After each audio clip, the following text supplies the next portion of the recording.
Good day, I'm Dr. T. Welcome to my office. Okay, so whenever I finish a workshop, conference, etc., I like to do some kind of reflection. And, well, a video is some kind of reflection. So yesterday, I'm recording this on Saturday. This will probably go live on Wednesday.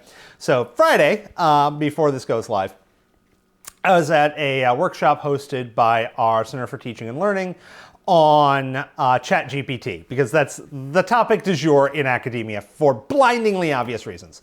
And so just want to give some insights that I picked up from the workshop, things I already knew. I just kind of want to continue on a little bit. Now, I sent off an email to a bunch of my colleagues, so I'll go ahead and grab that as reference here. So some commentary will be a little bit more chemistry specific. But, once again, reflection. You want to reflect. You want your students to reflect, so you want to reflect, so let's reflect. Okay, the major takeaway that I kind of had a gut feeling, but I did not realize. Several of them had been poking around, reading a bunch of articles that I have not seen yet. I have not been deep diving into like the weeds of ChatGPT. Just kind of like, where do I need to be, like most faculty are. And so, of course, others have deep dived into ChatGPT, as well as AIs in general. And one of the things that they brought out that I hadn't really thought about looking into was the quality of the prompt. Your prompt really does affect your response. So if you just like chuck some text at it, you will probably get that classic AI, very flat, very dull. This is perfect grammar, but it's clearly not human. But if you spice that prompt up a little bit and start learning how to write the prompts, and I don't know how to write the prompts yet. I don't know if I'm going to really try. I probably should.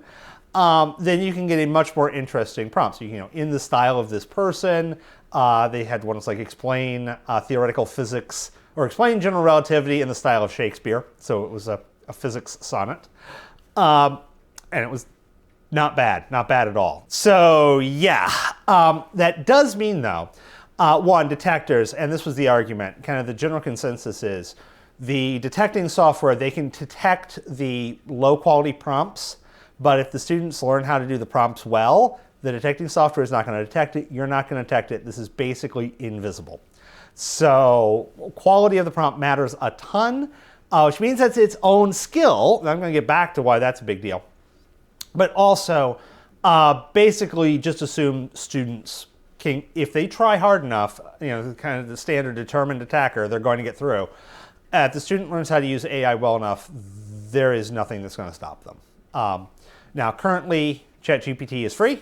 We don't know what the future is going to hold. It may no longer be free. There was actually one commentary from one of the, this was a panel, so one of the English experts had an interesting commentary that this is not new. There is nothing new under the sun. While the whole AI writing your essay for you is new, having somebody that's not you write the essay isn't new for affluent students. This is basically taking the whole essay mill and democratizing it for a much more affordable price. Yeah, now I also think there's a turnaround time issue, so I think there is some new to this, because if you're doing like essay tests and you have, the student would need 15-minute turnaround time, ChatGPT can totally do that. Whereas, you're going to have to, set up the contract, et cetera, yada, yada. That said, it's a novel point. It's like, no, this isn't anything new. We've been dealing with this easily for 20 years, honestly, since antiquity. It's gotten easier, more accessible to more students to cheat in creative ways. Okay, looking at the notes, or the email, I should say. Just a reminder, ChatGPT 4, or that's what people are calling it. We don't know what it's really going to be called, but basically the next version is probably coming up into the year. So it's going to get better. And that means, once again, the whole detection thing, yeah, we can try and persuade our students to not use it, but there's no way we're going to enforce that. And we're probably going to have to just start coming to the realization that that's not going to happen. Now, that also leads to a couple of consequences. Unless our learning objective is the writing itself, we may want to seriously think about ditching writing and ditching things that ChatGPT can do well and start looking at more novel approaches. A couple things that got brought up, a website or a service called, I'm butchering this, I'm so sorry, Prusial. I'll try and put a screenshot over here. Basically, this is a collaborative annotation site. So you basically chuck up an article and then the students highlight parts of the article and annotate it. This is definitely, especially if that article is behind a paywall, because typically your AI is not going to have access behind paywalls. That this is going to be much harder for the AI to really help the students a lot with, and it can maybe help the students. It's not going to be able to just do it whole cloth, especially because you're highlighting where it's at. You're more engaged with this. It sounds like a cool product, to be honest. Even if cheating wasn't a thing that I was having to worry about. I don't think it's really going to work well in chemistry. It might, especially if you're doing a lot of case studies potentially. But especially, first, second year chemistry, I don't see how I'm going to use it. But once again, if you're doing maybe a biochem or something where you're doing case studies, which I've always found so hard to do. Case studies are hard to do well, really hard to do really well. But if you're doing that, it might be a really valuable tool. One I have used a lot that got brought up were concept maps. So the idea is instead of, you all know what a concept map is, you got ideas, you link them with lines, nouns on bubbles, verbs on lines. But so instead of doing an essay, you have them doing a concept map. I've done this a lot, and I have found the issue with concept maps is most people do like 20 bubbles. No. That is middle school level concept map. You want college level concept map. Not 20 bubbles, but like 120 bubbles, maybe 220 bubbles. These things are big. I'll try and chuck up an example of one of mine. Now, I was actually phasing them out because they don't have a great reputation in pedagogy. I think partially because they're not, too many people are doing 20 bubble maps, not 220 bubble maps. So they're not really college level work. Also, they are a ton of work for the students. They're frankly almost too much. So this is kind of like this tension. So I was kind of cutting them back, but especially for my online courses, no. They're not going away. And I wasn't really planning on cutting them out of my online courses because it was a great way, like, did you read anything kind of thing.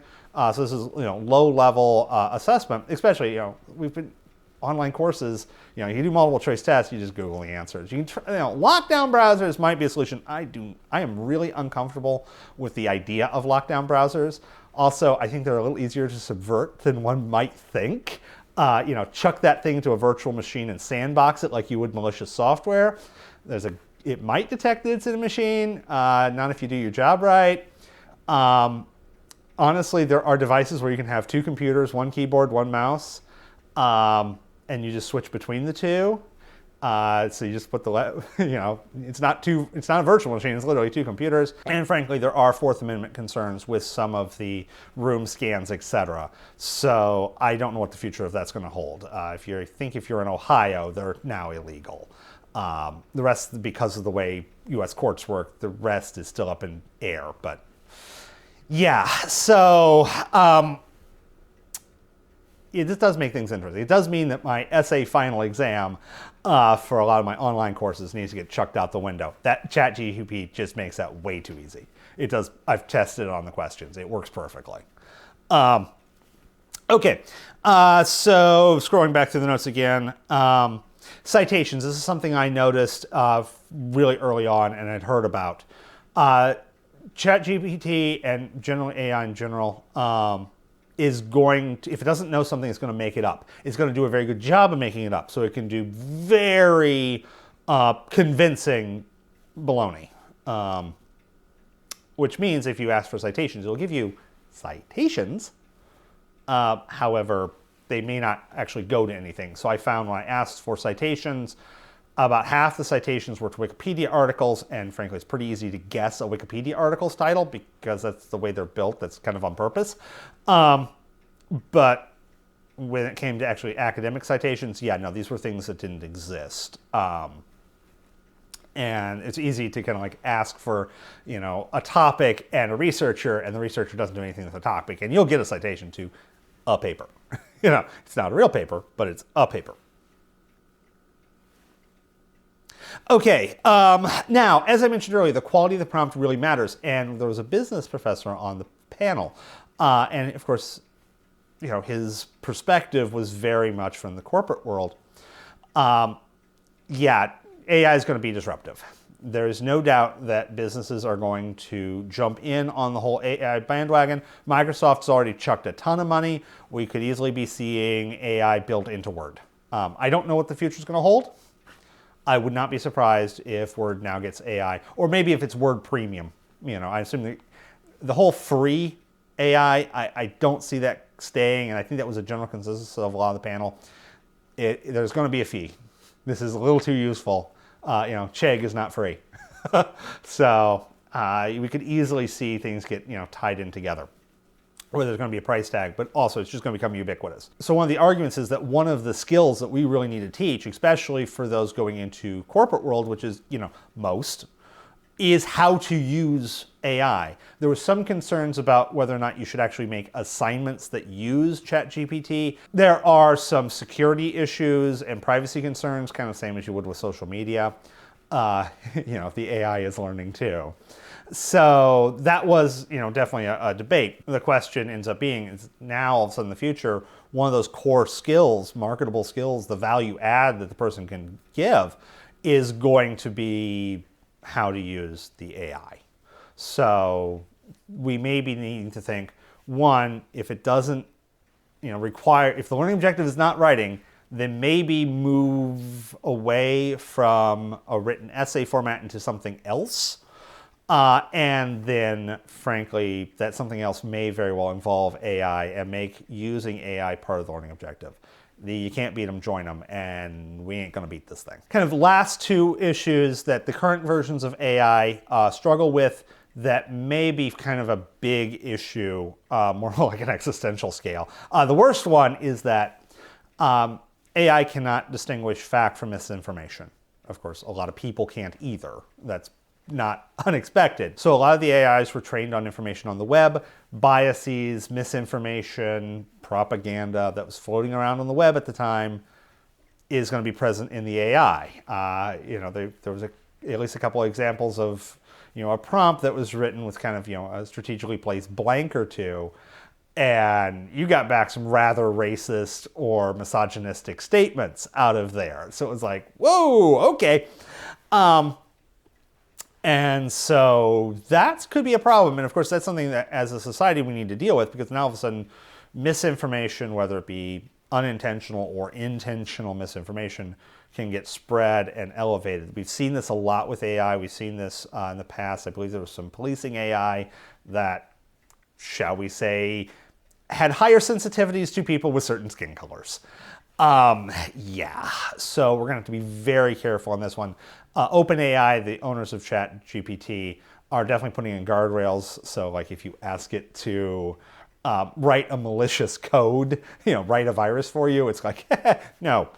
Although apparently there's ways around those guardrails. The other issue is, kind of as I mentioned in my last video, it's currently not able to do high-level writing and high-level math. And by the way, everything about writing, math is the same story. Take a picture of your question and it'll solve it for you, kind of things.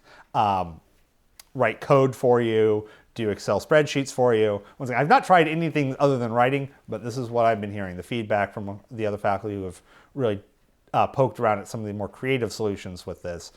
It can do a lot of stuff, but it can't generally do very high-level stuff. It's great if you already have high-level skills, and this takes out all the the boring, annoying bits. Same as calculator. However, unlike math versus arithmetic, the AI is skipping all the low to medium level skills, and it's not wiping the whole thing out. So we no longer need to be a master at performing multiplication. We need to know when to. But now this will, cover things leading up to multiplication. But now all of a sudden we're actually interacting with the learning curve. So see previous commentary or the last video on this one. Okay, so this kind of leads me back to reflecting on the last video. So I put up this chart in the last video. That bottom line, by the way, that trend upwards is at an angle. That's why it looks a little funny. I kind of shouldn't have done that from aesthetic purposes, but I assumed you would still have to learn a little bit about writing or about math or whatever in order to get through and get good prompts. So now we probably need to modify that. And there's like a separate how to write prompts learning curve that becomes somewhat irrelevant at high levels. Maybe, who knows? Who knows what the AI is going to do? How disruptive this is going to be. And then